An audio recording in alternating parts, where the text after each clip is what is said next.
साल की सबसे बड़ी एकादशी निर्जला एकादशी, सबसे कठिन एकादशी, क्योंकि जून के महीने में ज्येष्ठ मास की तपती गर्मी में ये व्रत किया जाता है। और निर्जला अर्थात निर्जल, बिना जल के। जैसे कि बाकी एकादशियों में अगर आप व्रत करते हैं तो फलाहार कर सकते हैं या फिर जल का सेवन कर सकते हैं, लेकिन निर्जला एकादशी पूरी तरह से निर्जल रहकर धारण की जाती है, ऐसा शास्त्रों में कहा गया है। और इसीलिए इस व्रत को सबसे कठिन माना गया है। और सभी एकादशियों में सर्वाधिक फल देने वाली जो एकादशी है निर्जला एकादशी है। ऐसा भी कहा जाता है कि वर्ष भर में जो 24 एकादशी होती हैं या फिर जब अधिक मास आता है तो 26 एकादशी हो जाती हैं, तो इन 24-26 एकादशियों का फल हमें प्राप्त हो जाता है मात्र निर्जला एकादशी का व्रत धारण करने से।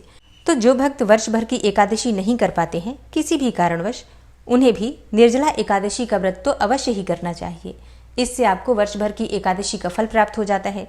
तो आज की वीडियो में आप जानेंगे कि साल 2025 में निर्जला एकादशी कब है, एकादशी की तिथि कब प्रारंभ हो रही है, कब समाप्त हो रही है, व्रत हमें कब धारण करना है और पारण का यानी कि व्रत खोलने का शुभ मुहूर्त क्या है।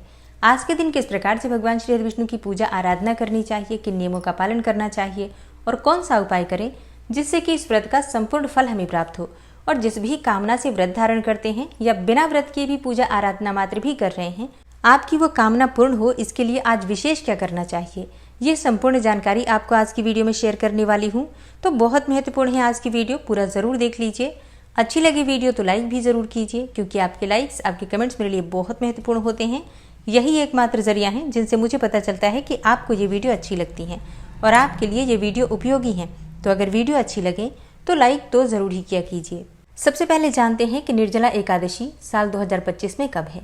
देखिए, ज्येष्ठ मास की शुक्ल पक्ष की एकादशी निर्जला एकादशी की तिथि प्रारंभ हो रही है 6 जून 2025 को सुबह 2:15 पर और तिथि समाप्त होगी 7 जून को सुबह 4:47 पर। तो निर्जला एकादशी का व्रत हमें कब धारण करना है, देखिए इस बार निर्जला एकादशी का व्रत 2 दिनों तक रखा जाएगा। मतलब बहुत से भक्त हैं जो कि 6 जून को ये व्रत धारण करेंगे और बहुत से भक्त हैं जो कि 7 जून 2025 को भी एकादशी का, निर्जला एकादशी का व्रत धारण करेंगे।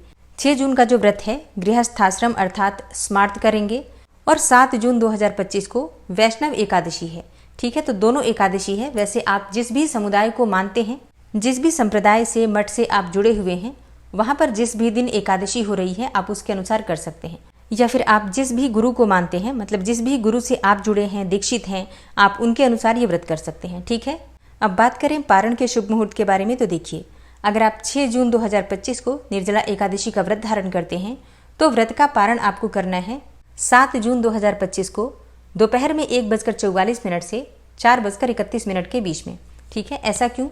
क्योंकि हरिवासर की समाप्ति के बाद ही हम व्रत खोलते हैं और इस बार जब द्वादशी तिथि समाप्त हो रही है सुबह 4:47 पर, तो हरिवासर की समाप्ति होगी 7 जून 2025 को सुबह 11:25 पर। अब दोपहर में व्रत नहीं खोला जाता है, इसलिए 1:44 से लेकर और 4:31 के बीच में आपको अपना व्रत खोलना है। ठीक है, तो अगर आप 6 जून को व्रत धारण कर रहे हैं और निर्जला व्रत धारण कर रहे हैं तो आपके लिए ये कठिन है, क्योंकि निर्जला एकादशी का व्रत फिर हो जाएगा लगभग 32 घंटे तक का।